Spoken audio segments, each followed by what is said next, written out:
Cécile, je ne sais pas ce qu'il faut faire. Il y a des moments où je me dis, est-ce qu'il faut continuer à dessiner? Est-ce que je dois arrêter? Ouais, mais ça, c'est ton histoire à toi. Quelle histoire? C'est ton histoire, tu te dis, je suis fatigué, je devrais, etc. C'est pas vrai. Je peux te dire que tu te trompes. Le dernier dessin que tu as fait là, c'est un triptyque. Bon, si tu veux, c'est un petit triptyque que tu appelles les 3 accès, hein? C'est comme ça que tu l'appelles? Oui. Quand tu l'as vu? Bah, tu me l'as montré. Ah bon, je me rappelais pas. Ton dessin, c'est pas du dessin. Et alors, c'est quoi? Je sais pas. C'est peut-être ce que tu dis. Quand est-ce que je dis? Il y a quelques jours, tu te rappelles, quelqu'un t'a demandé, j'ai vu votre exposition, j'ai eu le catalogue, je voudrais que vous m'envoyiez des textes de vous. Ah oui, c'est vrai. C'est vrai. Il y a quelqu'un qui m'a écrit. Tu ne l'as encore pas fait. Non, je peux pas. Mais pourquoi tu es comme ça? Ah bah ça, je peux pas répondre. Ça, c'est quelqu'un qui a compris, qui a reçu tes dessins. Et c'est quelqu'un qui a lu quelques-uns des textes qui vont avec. Il n'a pas pu tous les voir puisqu'ils sont écrits au dos. Et c'est quelqu'un qui te demande de lui envoyer quelques reproductions que tu as, avec les textes qui correspondent aux dessins que tu as. Pourquoi tu ne le fais pas? Je ne comprends pas pourquoi tu me demandes ça maintenant. Pourquoi je te demande ça maintenant? Ben oui, t'es venu me surprendre parce que j'étais en train de pisser. Non, parce que ça durait un peu plus longtemps que d'habitude et que j'ai pensé que t'étais en train de cracher. Bon, alors j'ai craché. Qu'est-ce que ça a à voir avec?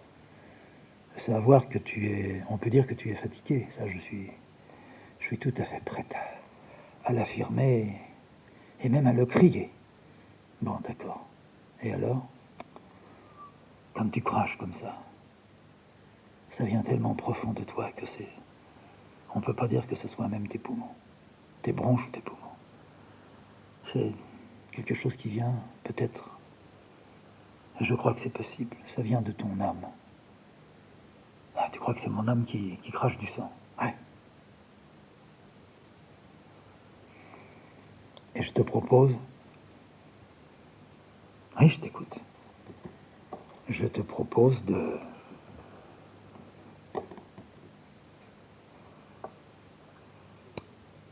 chercher avec toi ou pour toi des reproductions. Des hectares, comme il dit. Et puis tu vas m'aider à trouver les textes qui vont avec. Enfin, tu as assez d'ordre pour qu'on puisse retrouver ça facilement. Et puis, je te dirai, il faut envoyer ça et ça. Tu peux pas choisir, tu peux pas regarder. Quand tu fais un dessin, tu peux pas te dire ça va pas.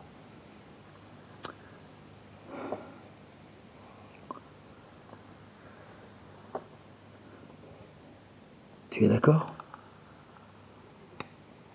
Tu es d'accord ou tu n'y crois pas? Hein? Oui, je suis d'accord. Si tu veux, tu peux. Tu peux faire ça. Mais tu les enverras. Oui, bien sûr, j'enverrai. Mais qu'est-ce que tu as?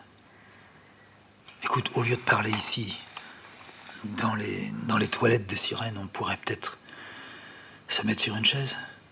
Pourquoi tu es fatigué? On se fatigue tous les deux pour rien, c'est pas la peine, mettons-nous sur une chaise. Alors on est sortis tous les deux, on s'est posés sur une chaise, comme on le fait assez souvent, à la table de la grande cuisine, à la grande table même de la grande cuisine. On se met chacun à côté, comme quand on mange face à face. On pose nos coudes et puis on se regarde. Et puis, voilà, on attend qu'il y en ait un qui commence.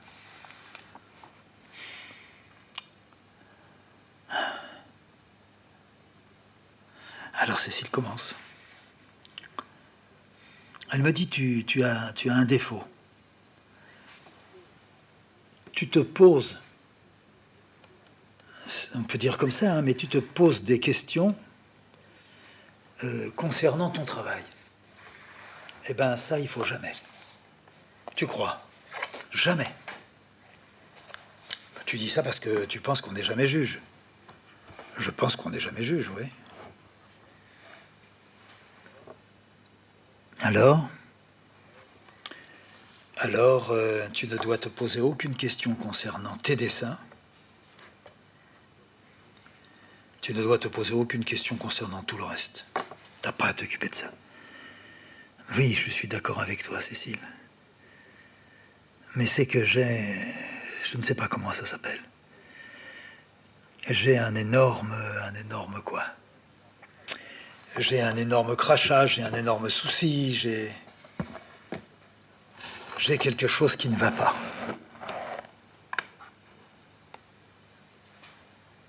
Alors qu'est-ce que c'est qui ne va pas? Tu vas me dire.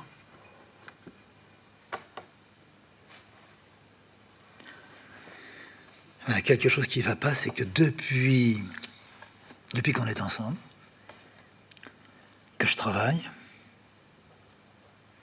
c'est pas que je crois pas à ce que je fais, mais je crois que ce que je fais n'a rien à voir avec la direction qu'on croit qu'on doit lui donner. Je sais pas. Je me sens pas du tout...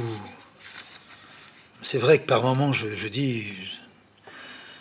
Si je suis quelque chose, c'est artiste. Oui, mais alors si je suis quelque chose, c'est artiste,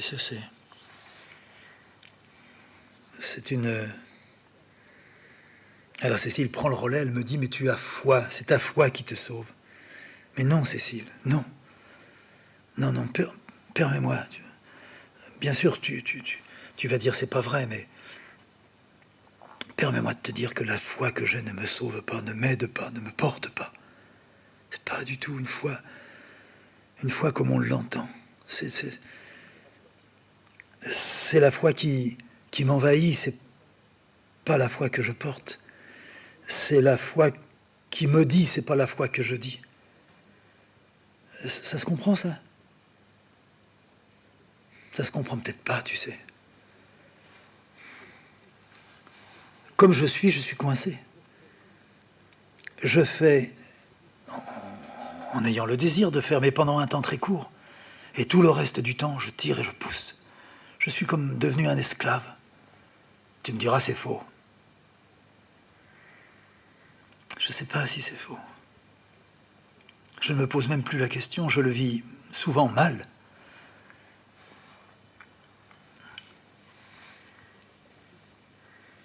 Y a-t-il une solution, un moyen pour que je m'en sorte? Bon, là, en ce moment, j'ai arrêté de dessiner. Ne crois pas que je sois heureux d'avoir arrêté de dessiner. J'ai arrêté de dessiner, pas du tout parce que ça allait mal, en tous les cas, pas non plus parce que ça allait bien. Je peux arrêter où et quand je veux, pas parce que ça m'est indifférent. Parce que hier, avant-hier, je dessinais encore. Et que le dessin est si difficile que quand il vient pas, j'essaye tout, même la tête en bas. Tu comprends? Quand on était à la couille, mais tu sais même pas ce que j'ai fait à ce moment-là. Pourtant, c'est vieux, c'est loin, ça faisait... La couille, c'est 60. En 50, on se connaissait pas encore.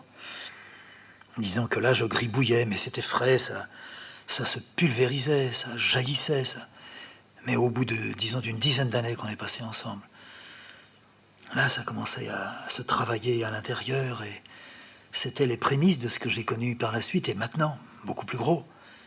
Tu peux pas imaginer ce que j'ai pu trouver, non pas comme subterfuge, mais pas du tout. Aucun subterfuge. Je ne peux pas me mentir. Peut-être, possiblement, que je mens aux autres, mais là, je m'en rends pas compte. Mais mentir délibérément, non. Même si on me disait, vous avez renversé un cycliste et que personne ne m'ait vu, je dirais pas non. Même si on m'avait tiré dessus et que j'ai vu un type, je ne dirais pas oui. Ah, je suis chiant. Quand je ne ressentais plus rien, et que je dessinais que j'étais là-haut dans l'atelier que tu m'avais fait faire à la cour, ben je me trafiquais. Qu'est-ce que ça veut dire, je me trafiquais? J'étais complètement dans l'erreur. Mais puisque je ne voulais pas, ben je ne sais pas ce que je voulais pas. À l'époque, c'était difficile. Il y avait là aussi eu, hier, avant-hier, mais je ne voulais surtout pas ressembler aux autres. Ressembler à ces espèces de larbins de l'art. Mais il n'y a pas eu que des larbins dans l'art. Tu sais, l'immense respect, dévotion que je peux porter à des hommes comme Van Gogh, Gauguin, Artaud, Klee, Rachel. Mais tu sais, la liste, elle n'est pas longue. Hein. Ce sont des hommes qui ont tellement souffert. Et qui se sentaient tellement artistes différents des autres. Qui, ici et là, barbouillaient, peignaient, faisaient des ronds de jambes avec des connasses autour d'eux. J'ai jamais choisi cette voie, je la choisirai jamais. Là, oui, je suis sûr que si je me découvrais être ça, je me tue. Sans hésitation. De n'importe quelle manière, même un crayon enfoncé dans la gorge. Ça, je pourrais pas. Mais ça, je le ferai pas. Non pas je me sais. Oh, je me sais. Est-ce qu'on se sait, hein? Mais c'est pas ça. C'est pas la voie. C'est pas le chemin, c'est parce que j'ai arpenté. J'ai arpenté. Et Van Gogh, il le dit dans les lettres à Léo. À Théo, je veux dire. Il dit, ce matin, je suis sorti, j'ai regardé la nature, la campagne. Je ne suis pas digne d'elle. Ouais. Je te cite comme ça. Moi, ce matin, je peux te dire, j'ai mis une cassette dans le petit appareil et je n'étais pas digne de ce que je disais. Je n'étais pas digne pour la cassette. Et puis, il y a 8 jours, j'avais une feuille de dessin sur ma table. Je terminais peut-être le 3e des 3 accès. Et je n'étais pas digne de la tâche qui m'était impartie, qui m'était donnée, qui m'était commandée. Tu me comprends, Cécile? On est là, chacun, d'un côté de la table. Cécile me dit à ce moment-là, je vais te dire, c'est pas ça mon problème. Quel est ton problème? J'en ai plusieurs. Oui, bien sûr. Ce que tu as craché tout à l'heure dans le lavabo, c'est pas bien.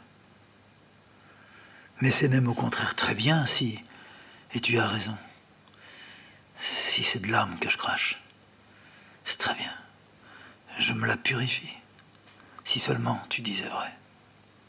Mais je crois que tu dis vrai. Je nettoie mon âme de toutes ces scories. Je crache du sang. Le sang, c'est une scorie. Le sang, c'est la vie. Oui, oui. Mais ça ne doit pas, ça ne se transfuse pas dans l'âme. L'âme est sang. Il n'y a pas de sang dedans. Elle est pure et légère. Oui. Tu es d'accord? Oui. Chérie. Oui. Je t'aime tellement. Moi aussi, je t'aime tellement. Il faut pas que tu te fatigues tellement. Mais toi non plus, je pourrais te dire la même chose. Faut pas que tu te fatigues tellement. Et puis on va dire à Zaza, faut pas que tu te fatigues tellement. Ça veut rien dire pour nous, la fatigue. Il faut... Je sais pas s'il faut cracher ou s'il faut avaler. Il faut. Ça s'arrête là. Et il faut se tenir à l'écart. Ouais. Peut-être qu'on est là pour servir, hein. Tu le penses un peu, ça? Nous avons... Ah, ouais. Je ne veux pas te dire que j'ai tout essayé. Parce que ça voudrait dire que toutes les combines et les martingales sont à mettre à l'épreuve pour essayer de ramasser. Tu vois, jouer aux courses. Mon oncle, pour ça, il avait une qualité aussi. Il avait beaucoup de qualités. Et tu sais, il avait des copains. Des copains joueurs. Il jouait à Longchamp. Ouais. Il était pratiquement toutes les fois qu'il y avait des courses à Longchamp. Il jouait peu, mais il jouait. Il gagnait peu aussi. Mais il gagnait. Il n'a jamais été à la recherche d'une martingale. Et ça, c'est ce qu'il a dit une fois à la maison. Il avait piqué de l'argent à ma mère. Et moi, j'étais couché, mais le rideau avait été tiré. Alors l'oncle, il ne savait pas que j'étais là. La mère, elle savait que j'étais là. Mais ça ne l'avait pas gêné de savoir que j'allais entendre ce qu'ils se disaient tous les deux. Alors j'ai entendu à peu près ça. Jeanne, Il était rentré, hein. Il appelait ma mère Jeanne. Mon père, il disait Nénette. L'oncle, il a dit « Jeanne, j'ai tout perdu. » Ma mère n'a pas répondu. « Tu m'as entendu? Mais tu m'as entendu, Jeanne? Bien sûr que je t'ai entendu. Tu as dit « J'ai tout perdu. » Et t'es bête. J'ai tout perdu ce que tu m'avais donné. Ben, je le sais bien. Puis j'ai perdu encore plus. Ben, qu'est-ce que t'as pu perdre? J'ai perdu ce que j'ai pris dans ton porte-monnaie. C'est pas vrai. C'est pas vrai, t'as pas fait ça. Ma mère, je l'ai entendu. Je pouvais ne pas bouger du tout, être derrière le rideau qui coupait la cave en deux. Je savais très bien où elle irait. Elle tirerait le petit tiroir du buffet. Puis il avait un bruit bien à lui. Elle l'a tiré, j'ai entendu. Puis j'ai entendu qu'elle touchait là-dedans. Puis qu'elle ouvrait le porte-monnaie parce que c'était des pressions qu'il y avait. Comme ça, j'ai entendu. Ouais. Puis elle lui dit, mais t'as fouillé là-dedans? Et il répondait pas. Et t'as pris le billet qu'il y avait là? Il répondait pas. Moi, j'avais envie de me lever, d'écarter le rideau, ou bien de dire « Coucou, je suis là !» Je l'ai pas dit. Et Cécile m'a dit « Pourquoi tu l'as pas dit? C'était la meilleure des choses que tu avais à faire. » Ben oui, mais j'ai pas dit, parce que c'était des adultes, c'était des grands, et on se mêle pas d'eux, quoi. Alors, j'ai attendu. J'ai entendu ma mère, ben c'est sûr que ma mère, elle pleurait. Il avait piqué quelque chose qui était pas petit, hein. Je me suis approché du rideau, on ne voyait pas à travers, il aurait fallu l'ouvrir, mais s'ils avaient vu que j'étais là, ils auraient été drôlement emmerdés, puis moi aussi. Ah, j'écoutais bien, je tendais l'oreille, comme ça. Je m'étais mis au pied du lit sans faire de bruit. Puis la mère lui a dit, alors combien t'avais joué? J'avais joué tout, ce que tu m'as prêté, ce que je t'ai pris. J'étais sûr que je l'ai gagné. Et ma mère, elle lui a dit, tu vois, tu peux jouer, mais tu peux pas être sûr de gagner. Si on joue, on n'est pas sûr. Tu m'entends, Édouard? Ouais. Quand tu joues, c'est tout. C'est un peu à la grâce de Dieu. Oui. Tu as raison, Jeanne. Puis j'ai entendu ma mère qui marchait, je sais pas qu'est-ce qu'elle faisait, derrière le rideau. Lui, en tous les cas, il n'avait pas bougé. Il me semblait que je l'entendais respirer. Et puis après, je l'ai entendu encore marcher. Donc elle s'était arrêtée, je sais pas où. Dans la pièce, dans la moitié de la pièce qu'il y avait. Puis elle lui a dit, ça je l'ai entendu. Tiens, ça. Demain tu le joues. En te disant, c'est pas pour gagner. Tu me le promets? Oui, Jeanne. Alors prends-le. Et l'oncle, il a dit, je le prends pas. Donne-le-moi. Ah, tiens, je te le donne. Merci, Jeanne. Puis il est parti. J'ai entendu monter les escaliers. Il ne pouvait pas le jouer maintenant, c'était tard. Le père allait rentrer. Pourquoi la mère a donné du fric à l'oncle comme ça, sans arrêt? Je me suis vite foutu sur mon lit, j'ai tiré la couverture, j'ai pas bougé. Et à ce moment-là, j'ai entendu ma mère exploser, en larmes. Et j'ai entrevu, à travers le dessus de lit que j'avais recouvert ma tête, j'ai entrevu de la lumière. C'était ma mère qui venait d'ouvrir le rideau. Je me suis dit un instant, merde, elle savait que j'étais là. Non, non, pas du tout. C'était pas ça. Elle venait pour se jeter sur le lit et pleurer. Elle avait oublié que j'étais là. Elle n'avait jamais su que j'étais là. Je me faisais tout petit, gros comme un oreiller. Elle a pleuré longtemps. Puis après, elle s'est levée.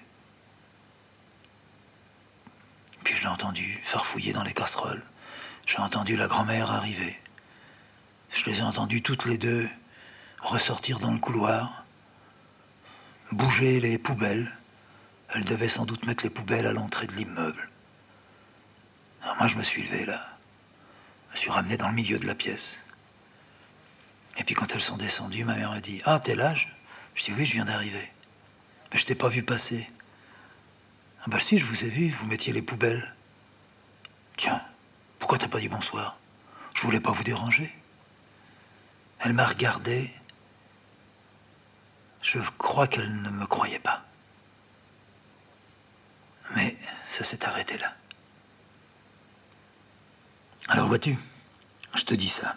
Tu me diras que ça n'a pas beaucoup de rapport avec ce qu'on se disait tout à l'heure et tout ça, mais enfin... Écoute-moi, Cécile. Je n'ai jamais fait, et je crois que tu n'as pas fait, avec l'idée que ce qui est commencé deviendra bien, ce qui est commencé sera fini, et ce qui a été fait sera reçu. Mais si c'est reçu, écoute-moi bien, je ne te dis pas que je m'en fous. C'est comme quand on avait nos grandes discussions. On les a encore de temps en temps. Attention à la contradiction. Il ne faut pas la contradiction. J'ai poussé ça jusque là-dedans. C'est-à-dire, je le fais, j'ai envie, très bien. Je ne convoite rien, très bien. Ça m'est égal que ça soit ou pas reçu, très bien. Si c'est reçu, très bien.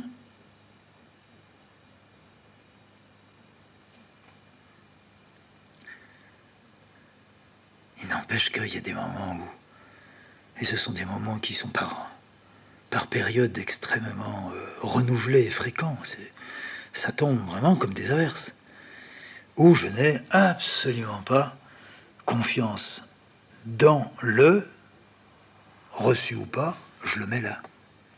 Ça m'est égal. Ben, je ne l'ai plus. Cette possibilité, je ne l'ai plus. Et ça, c'est un... Comment tu appellerais ça, toi? Alors Cécile m'a aidé. Elle m'a dit, on peut dire que c'est un handicap, ou bien que tu te mets plus ou moins en situation de culpabilisation. Culpabilisation. Oui, en tous les cas, je ne m'arrange pas. Ah, ça revient à ce que je dis. Pourquoi? Pourquoi vouloir se démolir? Laisse. On te démolira bien sans que toi tu les aides. Et peut-être qu'on ne te démolira jamais, puisque tu dis toi-même, j'en ai rien à faire. Alors fais tant que tu as besoin d'eux, après tu passes à autre chose, tant que tu as besoin d'eux. C'est la seule chose que je ne comprenne pas de toi. Tu dis, je me sens artiste. Je suis sûr. Écoute-moi, Fred. Depuis le début, j'ai confiance en toi. Ouais, t'es gentil. Non, je suis pas gentil. Depuis le début, c'est pas seulement de l'amour qui fait ça. C'est... Je vois comment c'est fait, j'entends comment tu le penses, tu le reçois. Enfin, je vois même les colères que tu piques. Quelquefois, tu me rabroutes à tort. Oui, je sais. Quelquefois, tu me rabroutes à raison. Oui, ben, je pourrais dire pareil. Quelquefois, tu me rabroues, tu as tort. Quelquefois, tu me rabroues, tu as raison. Écoute, Fred, je te rabroue quand même beaucoup moins que tu ne le fais. Tu crois? Oui. Alors, je te fais souffrir. Ça arrive, oui. C'est pourtant pas ce que je voudrais. Oui, ben... C'est rien. C'est parce que tu peux pas faire autrement. C'est pas une question d'être trop entier, c'est une question de... une sorte de totalité en toi. Ah, tu crois que je suis dans la totalité. D'une certaine manière, ouais. Ouais. Tout à coup, tu déchires, et je suis sûr que tu regrettes d'avoir déchiré, mais ce qui viendra après sera le concentré de ce que tu as déchiré. C'est déjà arrivé. Donc, tu as bien fait de le déchirer d'une certaine manière, même si tu as mal fait.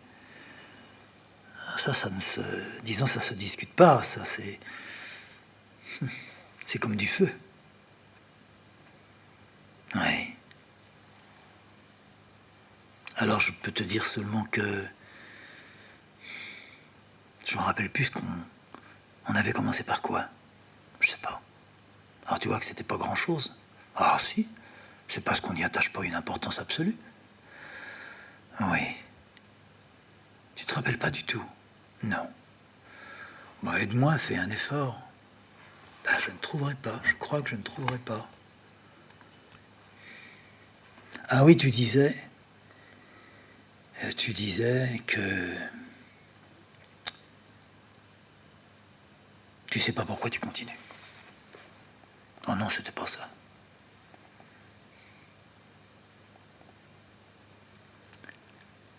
Alors tu crois que tu es dans un grand problème, quoi. Voilà, c'est ça. C'est pas exactement les mots, mais tu dessinais, tu essayais de faire comme ci, comme ça, tous les moyens étaient bons, et puis tu t'es senti tendu, et d'après moi, tu es tendu, et puis ça rejaillit sur toi. Ça peut pas rejaillir sur les meubles, ça peut pas rejaillir sur les gens. Tu vois personne. Ça ne peut rejaillir que sur toi. Et sur toi, c'est l'intérieur de toi. Ah voilà, et c'est comme ça que tu arrives à dire, c'est pour ça que tu craches. Oh oui, on peut le dire. On ne se tromperait pas du tout, même. C'est pas on se tromperait pas beaucoup, c'est pas du tout. Ouais. Alors tu crois que quand j'ai envie de déchirer, je devrais pas déchirer? Je pense que tu ne devrais pas déchirer. Pas du tout parce que c'est bien. Et pas du tout qu'il faille le déchirer parce que c'est mal. Habituellement, je te connais. Ton obstination, ta patience, pour toi, ce sont des atouts exceptionnels. Il faudrait seulement que tu acceptes d'avoir des atouts comme ça. Ce sont des atouts, c'est un bénéfice que tu peux tirer de là. Et il n'y a pas de raison pour que les choses se passent dans cet état d'hyper tension. À quoi cela sert-il? Ouais. Oui, mais si je te dis qu'on ne peut pas faire autrement. Ah si? Alors comment je dois faire? Eh bien, le autrement, c'est non pas avoir confiance en toi, non pas continuer dans la défiance ou la méfiance de toi, mais dans le je fais et je n'ai pas à me poser de questions. Je laisse. Ah oui. Ça serait oublier à ce moment-là que je suis quand même un homme. Et que l'homme, bah, c'est ça. Il fait, mais...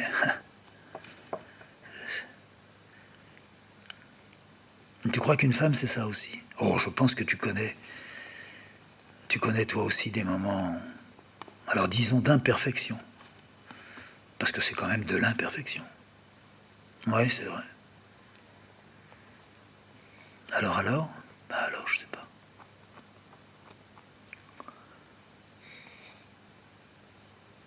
Alors je continue mes bandes? Alors tu continues, tu arrêteras, tu reprendras tes bandes. Tu n'as pas à te demander à quoi ça sert. Oh, ça, je me le demande pas. C'est pas le à quoi ça sert, c'est plutôt à partir de moi, pourquoi je fais ça. Bon, maintenant, je crois que j'ai fini. Enfin, je me le poserai encore, mais ça n'est pas très sérieux quand je me pose la question, tu sais. Non.